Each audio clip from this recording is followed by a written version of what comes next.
Wow. Well, let me tell you one of the things that I thought about that I was so excited about the fact that we were having this conversation on today.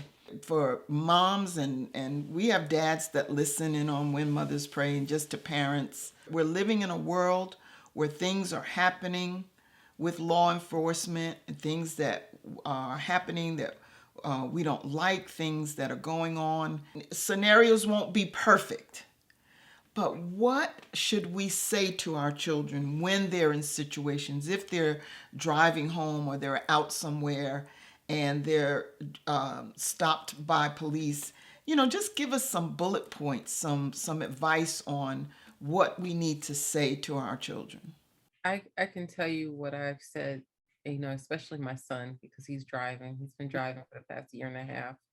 And one of the things kids have to remember is cops are human too. Okay. And it is true. The more polite, the nicer you are. It's not 100%. It's more likely the cop might give you a warning, might just tell you slow down or whatever the situation was. If you're articulate and you explain what's going on, I think staying calm is no matter what, even if the cop isn't so nice, being calm. And I always tell my son, whatever they're telling you, follow what they're saying. If you're under arrest and you don't feel you did anything, it's okay. And don't be upset thinking they're going to call me and I'm going to kill you. You're going to be in more trouble by them calling. So it makes you scared and anxious and do irrational things. Just listen, put your hands behind your back, go, and that is it. Don't say a word. So in Franklin, we want to go into the schools and teach during driver's ed, interactions with the police, to the high school students who learn how to drive because it's so important. Kids do not know they don't have the right to refuse being arrested. Even if that arrest is unlawful, they don't have the right to resist.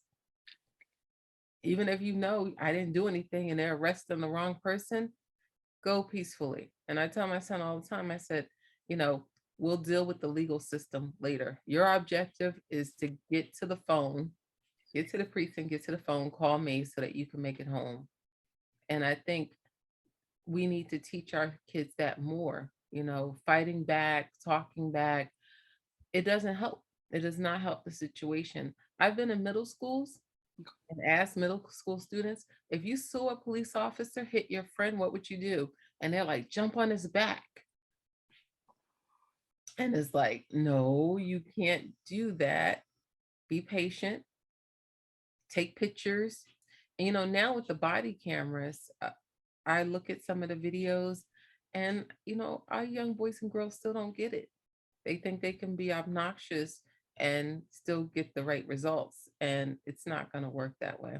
Another thing that I think we forget when we're interacting with law enforcement, they do have the authority at that moment to tell you, to show your driver's license, registration, you ID, because driving is a privilege. It's different. You have to give that information. So, like I said, it's not the end of the world. I think cops do it so often. They know in these days and times, most times they're going to arrest you. You're going to go to the precinct, get processed, summons, and you're going home. But a lot of people just think about prison. And just imagine our young boys and girls, they think of the worst. They think of Amari, they think of Brianna, they think of the worst case scenarios. And that's not what happens the majority of the time.